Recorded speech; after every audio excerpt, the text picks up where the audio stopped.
আসসালামু আলাইকুম রহমতুল্লাহ। সবাইকে স্বাগত আমাদের স্কুলে।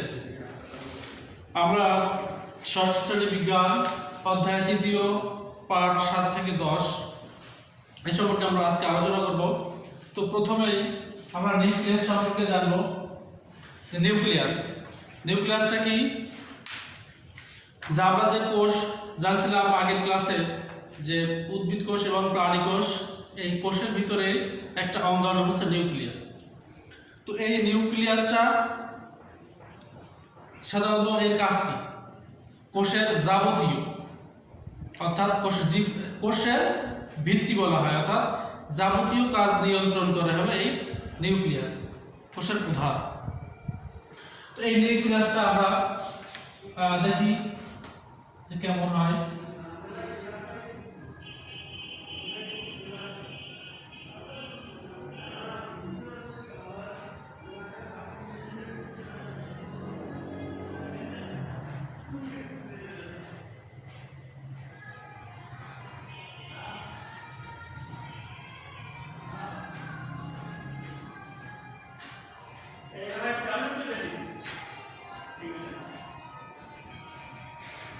এটা হলো নিউক্লিয়ার মেমব্রেন।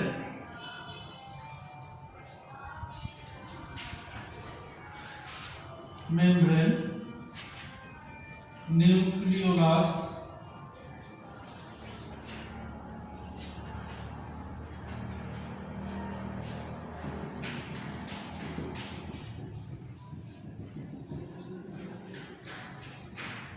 নিউক্লিওপ্লাজম।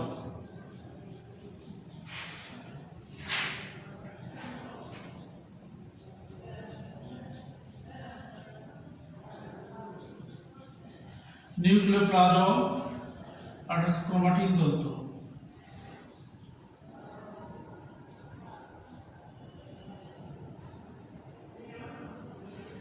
তো এই চারটি অংশ দিয়ে সাধারণত এই নিউক্লিয়াসটা গঠিত। তো এই নিউক্লিয়ার মেমব্রেন, অর্থাৎ দেখো এই চারিপাশে যে আবরণটা আছে এটাকে বলা হয় নিউক্লিয়ার মেমব্রেন। এই নিউক্লিয়ার মেমব্রেন হলো এই ভিতরের যে অঙ্গাণুগুলো আছে ভিতরে, সাইটোপ্লাজম, নিউক্লিওলাস, ক্রোমাটিন তন্তু, এগুলো নিয়ন্ত্রণ করে এবং এর কাজে সাহায্য করে থাকে হলো এই নিউক্লিয়ার মেমব্রেন। তারপরে আছে নিউক্লিওলাস, ক্রোমাটিন তন্তুকে ধারণ করে থাকে এই নিউক্লিওলাস, ক্রোমাটিন তন্তু। ক্রোমাটিন তন্তুটা কি? এইটা হলো জীবনের বৈশিষ্ট্য নির্ণয় করে, অর্থাৎ পিতামাতার থেকে সন্তানের ভিতরে যে বৈশিষ্ট্যটা যায় এটা এই ক্রোমাটিন তন্তুর কাজ। এটা যখন পানি বিয়োজিত হয়ে ছোট এবং খাটো হয়ে যায় সেটাকে ক্রোমোজোম বলে। আর এই ক্রোমোজোম হলো অর্থাৎ বৈশিষ্ট্যের ধারক বাহক, অর্থাৎ এক বৈশিষ্ট্য থেকে অন্য বৈশিষ্ট্য এটা যায়। যেমন পিতার থেকে সন্তানের ভিতরে যে বৈশিষ্ট্য এটা এই ক্রোমাটিন তন্তুর মাধ্যমেই যে থাকে। তারপর আছে নিউক্লিওপ্লাজম, অর্থাৎ এর ভিতরে যে পুরা পর্দাটা, পাতলা যে পর্দাটা, তাদের যে ছোট ছোট দানা দানা, এটা হলো অর্থাৎ স্বচ্ছ জেলি নয় যে অংশটুকু, সেটাকে বলা হয় নিউক্লিওপ্লাজম। এরপর আছে প্লাজম হলো ক্রোমাটিন তন্তুগুলো, নিউক্লিয়ার মেমব্রেনগুলো এবং নিউক্লিওলাসগুলো। তো এই নিউক্লিয়াস সর্বপ্রথম কে আবিষ্কার করেন এটা আমাদের জানতে হবে। যে সর্বপ্রথম আবিষ্কার করেন রবার্ট ব্রাউন।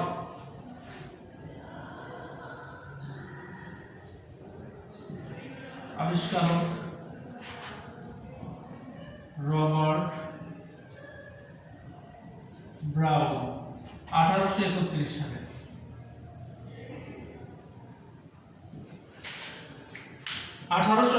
সালে রবার্ট ব্রাউন এই নিউক্লিয়াসের আবিষ্কার করেন। তাহলে নিউক্লিয়াসের কয়টি অংশ থাকে? চারটি অংশ: নিউক্লিওলাস, নিউক্লিয়ার মেমব্রেন, নিউক্লিওপ্লাজম এবং ক্রোমাটিন তন্তু। সাজিয়ে যদি বলি, নিউক্লিয়ার মেমব্রেন প্রথম, এরপর থাকে নিউক্লিওলাস, এরপরে নিউক্লিওপ্লাজম এবং ক্রোমাটিন তন্তু, অর্থাৎ এই সুতার মতো কুণ্ডলী পাকানো যে অংশটুকু সেটাকে বলা হয় ক্রোমাটিন তন্তু। তাহলে এর কাজ কি? আবারও আমরা শুনি যে নিউক্লিওলাস এটা ক্রোমাটিন তন্তুকে ধারণ করে থাকে এবং এর কাজ নিয়ন্ত্রণ করে, এবং নিউক্লিয়ার মেমব্রেন পুরা নিউক্লিয়াসটাকে আটকে রাখে এবং প্রত্যেকটা অঙ্গের সাথে সংযোগ স্থাপন করে। আর ক্রোমাটিন তন্তু এটা হলো কি করে বৈশিষ্ট্য বহন করে, অর্থাৎ একটা প্রাণীর থেকে আর একটা প্রাণীর ভিতরে যে বৈশিষ্ট্যটা যায় এটা ক্রোমাটিন তন্তুর কাজ। তো এটা গেল নিউক্লিয়াস। এবার আমরা জীবদেহে কোষের ভূমিকা সম্পর্কে জানবো।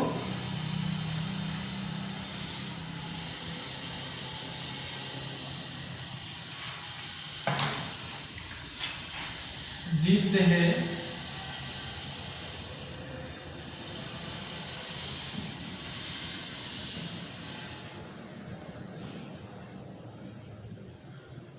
কোষের ভূমিকা।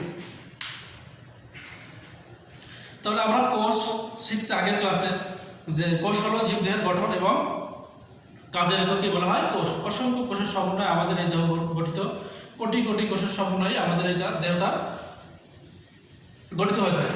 তো এই কোষ জীবদেহে কোন ধরনের ভূমিকা গঠন করে? তাহলে জীবদেহে গঠন যে ভূমিকাগুলো পালন করে, দেখো বিভিন্ন কলা গঠন করে, বিভিন্ন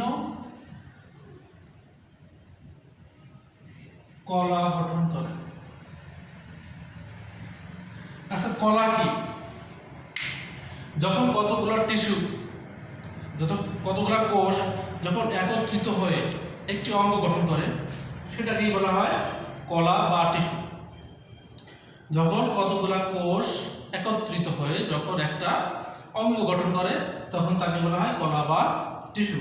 তাহলে এই বিভিন্ন রকম কলা গঠন করে থাকে এই টিস্যুগুলো।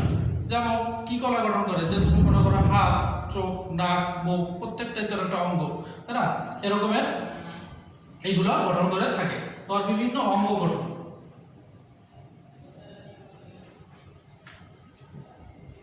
বিভিন্ন অঙ্গ গঠন, বিভিন্ন অঙ্গ। আমাদের দেহের বিভিন্ন অঙ্গ আছে, তাই না? চোখ আছে, নাক আছে, হাত আছে, পা আছে, কান আছে, তারপরে তোমার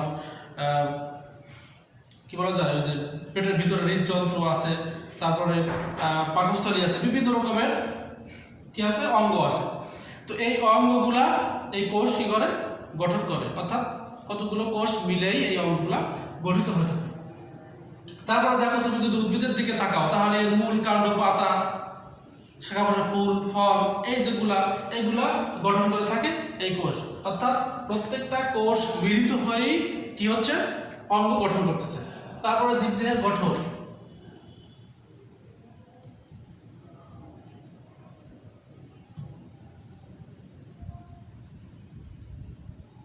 জীবদেহের গঠন করে থাকে। অর্থাৎ এই জীবদেহটা প্রত্যেকটা অঙ্গ মিলিত হয়ে যখন একটা পূর্ণাঙ্গ দেহ সে কি করে গঠন করে। তাহলে প্রথমত কতগুলো কোষ মিলে কি তৈরি হয়, কলা তৈরি হয়, তাই না? তারপর অঙ্গ তৈরি হয়, অঙ্গগুলা একত্রিত হয়ে কি তৈরি হচ্ছে একটা জীবের দেহ গঠিত হচ্ছে। তারপরে তোমার আছে খাদ্য উৎপাদক।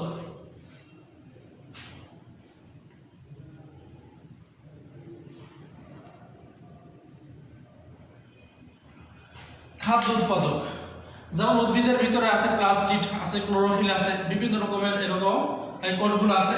এগুলা উদ্ভিদের খাদ্য তৈরিতে, তাই না, সালোক সংশ্লেষণ ঘটাতে সাহায্য করে থাকে। তো এই সালোক সংশ্লেষণ প্রক্রিয়ায় উদ্ভিদ কি করে, খাদ্য তৈরি করে। তো উদ্ভিদের ভিতরে প্লাস্টিড আছে, বিভিন্ন রকমের বর্ণ বৈচিত্র্য তৈরি করে, তাই না? তারপরে খাদ্য তৈরি করে, এগুলা এই কোষেরই কাজ। তারপরে আছে শক্তি উৎপাদক।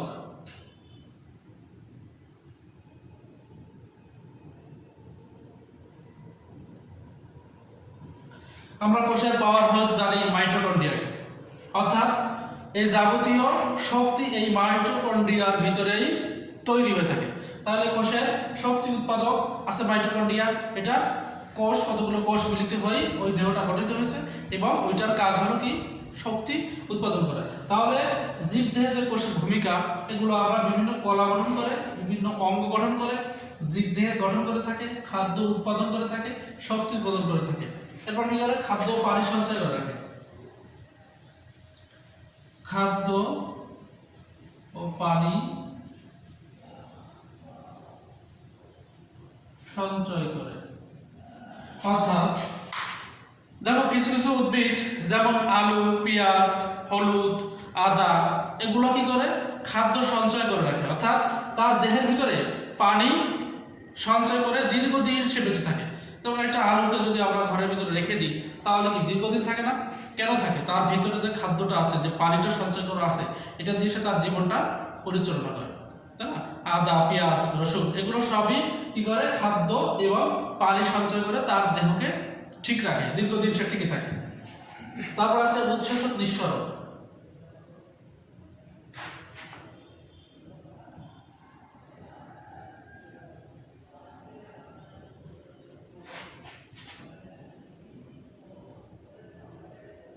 অর্থাৎ আমরা আমাদের দেহের ভিতরে যে আমরা খাবার খাই, এই খাবারটা যখন দেহে কি হয়?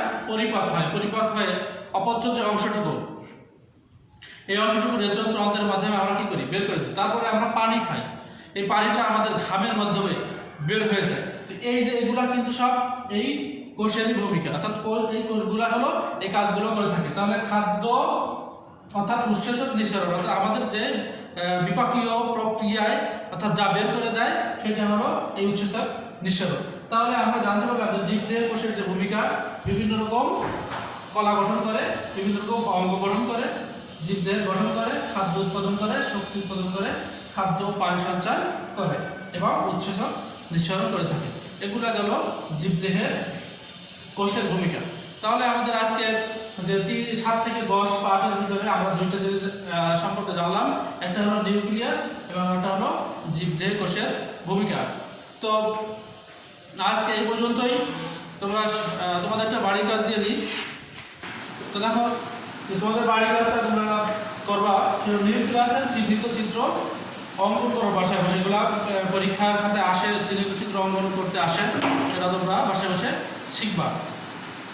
তো সবাইকে ধন্যবাদ।